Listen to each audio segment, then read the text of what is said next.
Ferrari has done the worst it could in the first two rounds of the 2025 Formula One season. A dreadful performance in Australia, at a flooded Albert Park circuit, was followed by an embarrassing disaster in China at the 5.451-kilometer Shanghai International Circuit under the eyes of the entire world. A double disqualification for Charles Leclerc and Lewis Hamilton, which was caused by foreseeable errors.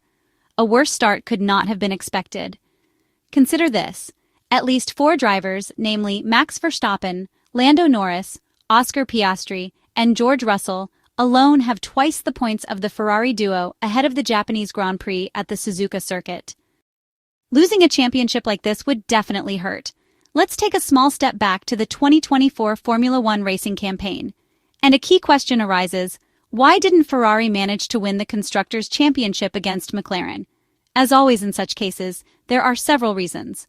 Undoubtedly, one of them is the skill of its rivals, combined with Ferrari's clear inability to optimize race weekends consistently throughout the season.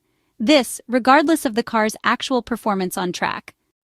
This is exactly what Max Verstappen, behind the wheel of the Red Bull RB20 car, was able to do with great authority, securing his 4th Formula One driver's title with a car that was at times inferior to the competition. For several races, Red Bull was the 3rd or even 4th best team in terms of performance on track. Going back to Ferrari's list of failures, one aspect stands out above all in 2024, the massive, crushing weight of the catastrophic mid-season mistake. This refers to the aerodynamic upgrade package Ferrari introduced at the Barcelona circuit in the Spanish Grand Prix weekend, particularly that cursed misleading floor that can be attributed to the technical team led by former Ferrari technical director Enrico Cardile, a major component that completely disrupted the car's performance window and cost the Maranello team around 90 days, which is the equivalent of at least 5 or even 6 Grands Prix, where results were severely impacted by this annoying issue.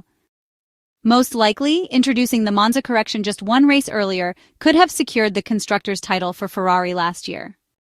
Imagine if they had brought a well-targeted development to the Circuit de Catalunya, like McLaren did, continuously upgrading the MCL38 without mistakes. This entire discussion highlights exactly what Ferrari must avoid at all costs this time. Ferrari team principal Frédéric Vasseur recently pointed out that it is useless to look at the standings now, as it's too early. The French manager's statement is true. After all, everything can change quickly, considering that 22 races still remain in the 2025 Formula One season. However, the statistics about the drivers at the beginning of this video are striking and emphasize how disastrous Ferrari's results have been. Numbers in Formula One are essential and cannot be ignored. Did Ferrari maximize its potential in 2024 like Red Bull did with the Dutch driver? Absolutely not. Well, this is an approach that should always be taken, especially when competitiveness is lacking, in order to keep championship dreams alive. Otherwise, if and when the Maranello team returns to the top, that wasted sum of points will weigh heavily and, just like last year, could prove decisive in a negative way for the results they aim to achieve. Regaining competitiveness by correcting the car, this is the goal of the Maranello team, convinced that no miracles are needed to get back on track. That is why the Maranello team is accelerating its updates to bring them for the race weekend at the Bahrain International Circuit in Scuderia. The prancing horse is even attempting to introduce some changes as early as the Japanese Grand Prix next weekend. It appears these will focus on the floor, with modifications aimed at stabilizing the aerodynamic platform, as we have explained in our previous video. It's a difficult operation, and for now, no one is making any firm statements, as the timing is very tight. Beyond this, one major factor must be considered: the cost cap, which limits the resources available for producing new parts and catching up with competitors. Ferrari must inevitably keep a close eye on the budget cap, the ever-present constraint that weighs on every team in each Formula One championship. Spending money? Yes, but with a clear strategy. This is crucial because even a single failed development plan would be fatal. Wasted money that won't be recovered and will be missed later on. Moreover, bringing an ineffective upgrade to the track means losing valuable time while rivals stay ahead. Ferrari's zero mistakes mission is therefore underway.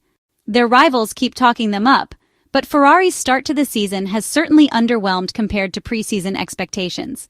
They arrive at Suzuka already in need of a strong weekend to kickstart their title challenge.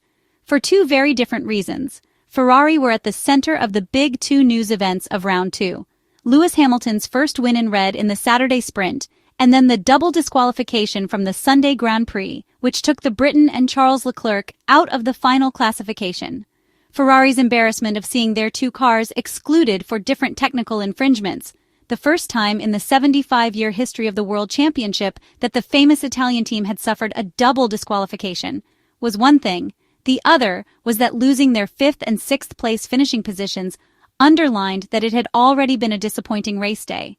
Lewis Hamilton had been the only driver in the top 6 to twice stop for tires, and while Charles Leclerc fared better for pace once his teammate had suggested they swap positions, the Monegasque's superior speed was somewhat confusing, given he had carried a damaged front wing for all 56 laps sustained in contact with the sister car through the race's opening corners. In any case, Charles Leclerc was eventually overhauled by Max Verstappen for 4th, and finished 23 seconds behind race winner Oscar Piastri before the disqualification for his car being 1 kilogram underweight.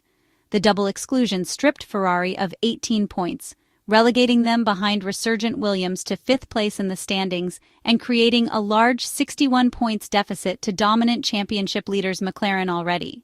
Speaking soon after the Chinese Grand Prix before it was known, his two cars had failed post-race scrutineering checks. Team boss Frédéric Vasseur stressed it was no time to panic so early in the 2025 Formula One campaign.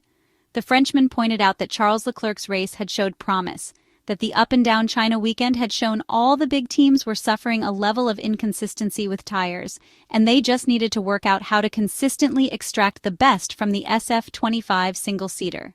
Frédéric Vasseur noted that the gap between Ferrari and McLaren now was similar to the one they had with Red Bull the previous year, when Red Bull secured 1-2 finishes in the first two races. The Ferrari team principal also recalled being asked after the second race of the 2024 Formula One season whether Red Bull would clinch the championship by June, emphasizing that such early conclusions should be taken with caution. While he acknowledged McLaren's strong form and clear pace advantage, the French manager stressed that the championship was far from decided. However, Ferrari could not afford many more difficult weekends as the first two in Australia and China if they hoped to stay in contention.